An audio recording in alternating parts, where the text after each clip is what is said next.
What happens when one of the world's biggest pop stars walks into what should be a routine late-night interview, only to find herself face-to-face with a host who seems determined to tear her down?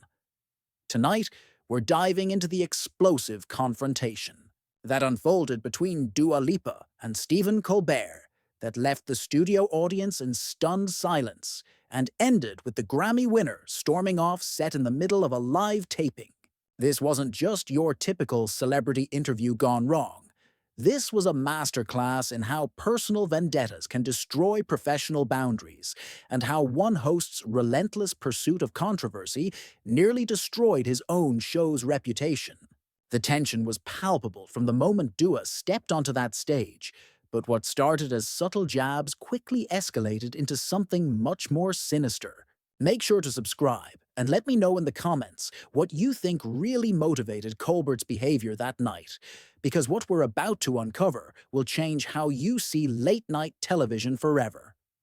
The Late Show's studio buzzed with its usual pre-taping energy as Dua Lipa made her way backstage, her team trailing behind, with the kind of practiced efficiency that comes with years of high-profile appearances. She was there to promote her latest album, a project she'd poured her heart into during some of the most challenging years of her career. The interview was supposed to be straightforward, the kind of friendly promotional chat that had become routine for someone of her stature. But something felt different the moment she walked into the green pre-interview area. Stephen Colbert stood there with his trademark smile, but there was something cold behind his eyes, something that made Dua's publicist shift uncomfortably beside her. The host barely acknowledged her team, instead focusing his attention entirely on Dua, with an intensity that felt more like a predator sizing up prey than a host greeting a guest. His first words should have been a warning sign. Well, if it isn't pop music's most manufactured success story," he said, his voice carrying that familiar late-show cadence but with an edge that cut through the room's casual atmosphere. "Ready to talk about your real story tonight, or are we sticking to the usual script about artistic integrity and authentic expression?" Dua's smile faltered for just a moment before she recovered, extending her hand professionally. "I'm looking forward to our conversation, Stephen. I hope we can have a good discussion about the music and the creative process behind it." Colbert ignored her outstretched hand, instead turning to his producer, who was frantically scribbling notes on his clipboard. "Make sure the cameras catch every angle tonight. I have a feeling this is going to be one for the books." The way he said it made everyone in the room understand that whatever was about to happen on that stage was going to be far from the promotional puff piece they'd all expected. The show's band was running through their opening number when Colbert pulled Dua aside one more time. His voice dropped to a whisper, but his words carried the weight of a threat. "You know, I've been doing some research on you. Real research. Not the kind of softball background check most hosts do. I think tonight's audience deserves to hear some truths about who you really are and how you really got to where you are." Dua felt her stomach drop, but she maintained her composure. Years in the industry had taught her how to handle difficult personalities, though something about Colbert's demeanor suggested this was going to be unlike anything she'd experienced before. "I'm always happy to be honest about my journey," she replied carefully, "though I'm hoping we can keep things respectful and focused on the music that brought me here tonight." The host's laugh was sharp and humorless. Respectful is such an interesting word choice. I wonder if you were thinking about respect when you were climbing over all those other artists to get your record deals. But don't worry, we'll get into all of that once those cameras start rolling. As they took their positions on stage, the studio audience applauded warmly, completely unaware of the tension that had been building backstage. Dua waved and smiled, drawing on every ounce of her professional training to project the confidence and warmth her fans expected. But as she settled into the guest chair and looked across at Colbert behind his desk, She could see that whatever was about to unfold was going to test every limit of her patience and professionalism. The show's theme music swelled, the cameras rolled, and Stephen Colbert launched into his opening monologue with his usual animated energy. But even during those first few minutes, Dua could feel his eyes on her, studying her reactions, waiting for the perfect moment to strike. When he finally introduced her to thunderous applause, his words carried a double meaning that only she seemed to catch. Please welcome someone who certainly made waves in the music industry, though not always for the reasons you might expect, the one and only Dua Lipa. The applause died down as Dua settled into her chair, forcing her brightest smile despite the knot forming in her stomach. Colbert leaned back in his chair with the casual confidence of someone who held all the cards, his fingers steepled as he prepared to begin what should have been a standard celebrity interview. But the first question out of his mouth made it clear that nothing about this conversation was going to be standard. So, Dua, let's start with something I'm genuinely curious about. Colbert began, his tone deceptively conversational. Your meteoric rise to fame, it's really quite remarkable. From relatively unknown to global superstar in what? A few short years. That kind of success usually comes with some interesting stories about the people you had to step on along the way. The studio audience shifted slightly, sensing something off about the question's phrasing, but Dua maintained her composure. I've been incredibly fortunate to work with amazing people throughout my career, Stephen. Success in music is always a collaborative effort, and I'm grateful for everyone who believed in me and helped bring my vision to life. Colbert's smile grew wider, but there was no warmth in it. Collaborative, that's a diplomatic way to put it. Though I'm curious about some of those collaborations. For instance, I've heard some fascinating stories about your early recording sessions. Stories about other artists who were supposed to get the songs that ended up making you famous. Care to comment on that? Dua felt her publicist tense in the wings, but she kept her voice steady. I think there might be some confusion there, Stephen. The songs on my albums are ones I co-wrote and developed specifically for my artistic vision. The collaborative process in music is complex, but I've always been transparent about my writing credits and the people I work with. Transparent, Colbert repeated, savoring the word like it had a bitter taste. You know, I love that word. It's so clean, so honest sounding. But transparency is funny, isn't it?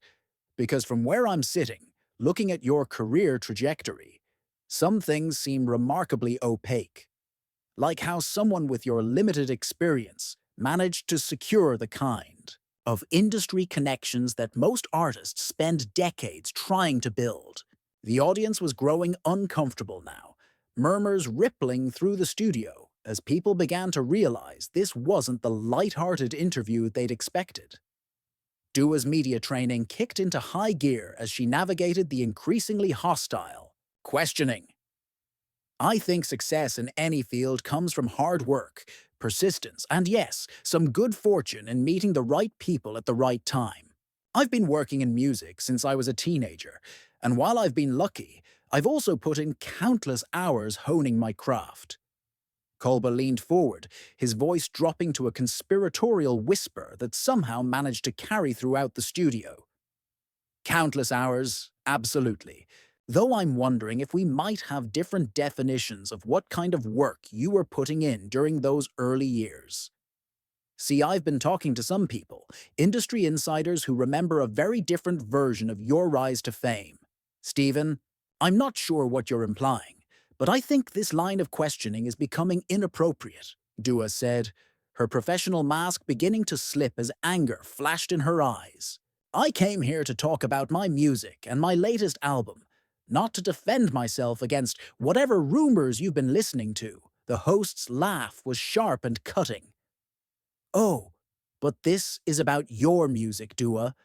This is very much about your music and how it came to exist.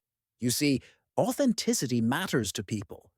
Your fans, the ones sitting in this audience right now, They deserve to know whether the artist they're supporting actually created the work they're celebrating, or whether they're just the pretty face chosen to sell someone else's talent. The studio audience was now visibly uncomfortable, with several people looking toward the exits and others pulling out their phones to record what was clearly becoming a confrontation rather than an interview. Dua's team was making frantic gestures from the wings, but she was trapped in her chair under the hot studio lights with nowhere to go. "That's enough," Dua said, her voice rising slightly as her composure finally began to crack. "I don't know what kind of show you think you're running here, but this isn't journalism. It's a hit job. My fans know exactly who I am and what I stand for because I've been honest with them from day one." Colbert's eyes lit up with predatory satisfaction. "Hit job. That's interesting phrasing. Though I suppose when you've built your entire career on carefully constructed images and strategic relationships, any real scrutiny might feel like an attack.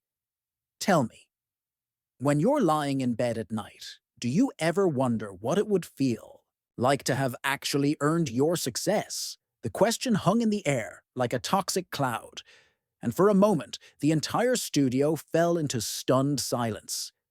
Even the cameramen seemed frozen, unsure whether they should keep rolling or cut away. Dua stared at Colbert with a mixture of disbelief and fury, her hands gripping the arms of her chair so tightly, her knuckles had turned white. "How dare you?" she whispered, her voice barely audible but carrying more power than if she had shouted. "How dare you sit there and question my integrity, my work ethic, my right to be here? You don't know me. You don't know my story, and you certainly don't have the right to assassinate my character on national television based on whatever toxic gossip you've been fed." Colbert leaned back in his chair with the satisfied expression of someone who had just landed exactly the blow he'd been aiming for. The studio audience sat in stunned silence, the tension so thick it seemed to press against everyone present like a physical weight. But instead of backing down or showing any semblance of remorse for his attack, the host doubled down with a cruelty that shocked even his own production team. "Toxic gossip," he repeated slowly, savoring each syllable. "You know, that's exactly what someone would call it when the truth finally catches up with them. But let's talk specifics, shall we? Because I think your fans deserve to know about the real Dua Lipa, not this carefully manufactured persona your team has spent years crafting." Dua's breathing had become shallow, her chest rising and falling rapidly as she fought to maintain control. Years of media training warred with her natural instinct to defend herself, to fight back against this unprovoked assault on her character and career. "Stephen, I don't know what you think you know, but whatever sources you're relying on have clearly filled your head with lies. My success comes from my music, from connecting with people through songs that mean something to me and to them." "Connecting with people," Colbert said, with a dismissive wave of his hand. "Right, through songs that mean something to you. Except that's not quite accurate, is it? Because according to my sources, and these are people who were in the room, when decisions were being made about your career, you weren't exactly the driving creative force behind your biggest hits. In fact, some of those songs were originally intended for other artists, artists who had actually written them before industry politics and some very strategic maneuvering put them in your hands instead." The accusation hit like a physical blow, and Dua felt something snap inside her chest. The careful composure she'd maintained throughout her career, the professional demeanor that had carried her through countless interviews and appearances, began to crumble under the weight of Colbert's relentless attacks. "That's a lie," she said, her voice shaking with barely controlled rage. "That's a complete and utter lie, and you know it. I have co-writing credits on my songs because I co-wrote them. I have been part of the creative process from the beginning, because that's who I am as an artist." But Colbert wasn't finished. If anything, her emotional response seemed to energize him, like a predator sensing weakness in wounded prey. Co-writing, credits can be very generous things in the music industry, can't they? Sometimes they're given out for the smallest contributions, sometimes for contributions that happened long after the real creative work was done. But let's move on to something even more interesting. Let's talk about your personal life, because I think that's where the real story lies. My personal life is not up for discussion, Dua said firmly, finding a moment of strength in drawing that boundary. Whatever you think you know about my private relationships or personal decisions has nothing to do with my music or why I'm here tonight. Colbert's smile turned predatory. Oh, but it has everything to do with why you're here tonight. You see, when someone builds their entire public image on being authentic and genuine, when they sell themselves as this relatable, down to earth, artist who just happened to make it big through talent and hard work, well, then everything becomes relevant. Every relationship, every decision, every strategic move that helped build that image becomes part of the story. The studio audience was now visibly agitated, with several people standing up and heading for the exits. The show's producers were making increasingly frantic gestures from behind the cameras, but Colbert seemed oblivious to everything except his systematic destruction of his guests. Dua looked toward the wings where her team stood helplessly, their faces reflecting the same horror and disbelief that she felt coursing through her own veins. "You want to talk about strategic moves," Dua said, her voice rising as anger finally overcame her media training. "Let's talk about what you're doing right now.